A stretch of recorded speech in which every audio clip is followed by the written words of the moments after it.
এক ভারত নিয়েই যত সমস্যা। বিসিসিআইয়ের সঙ্গে সম্পর্ক খারাপ থাকায় নিজ দেশে বিশ্বকাপ আয়োজন করে পাকিস্তানকে খেলতে হয় অন্য দেশে। ভারতের জন্যই বৈশ্বিক আসরগুলো বাধ্য হয়ে হাইব্রিড মডেলে আয়োজন করে আইসিসি। এতদিন এই সংকট শুধু পাকিস্তানের মধ্যে সীমাবদ্ধ থাকলেও এবার যেন তা ছড়িয়ে পড়েছে গোটা ক্রিকেট বিশ্বেই।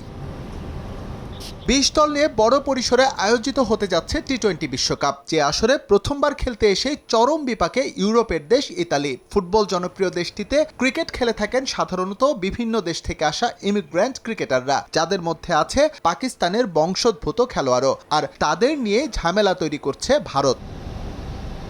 ইতালির মতো এমন পাকিস্তানি বংশোদ্ভূত ক্রিকেটার আছে যুক্তরাষ্ট্র, কানাডা, ওমান ও সংযুক্ত আরব আমিরাতেও। ভারতের কট্টরপন্থী ভিসা নীতির জন্য তারাও পড়েছে বিপাকে। বিশ্বকাপ শুরু হতে হাতে সময় আছে মাত্র ১ মাস, অথচ এখনও এই ৫ দেশের পাকিস্তানি ক্রিকেটারদের ভিসা প্রাপ্তি নিয়ে কোনো সবুজ সংকেত দেয়নি ভারত।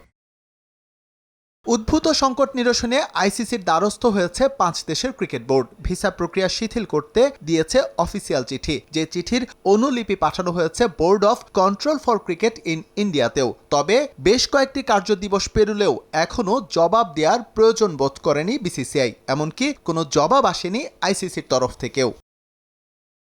পাকিস্তানি সংবাদ মাধ্যম জিও স্পোর্টসের দাবি, সময় স্বল্পতার জন্য বিষয়টি নিয়ে তাড়া দিলেও অদৃশ্য কারণে সাড়া দিচ্ছে না কোনো পক্ষই। তাই সম্মিলিতভাবে আবারও আইসিসি ও বিসিসিআই বরাবর চিঠি পাঠানোর উদ্যোগ নিতে যাচ্ছে যুক্তরাষ্ট্র, কানাডা, ইতালি, ওমান ও সংযুক্ত আরব আমিরাতের ক্রিকেট বোর্ড।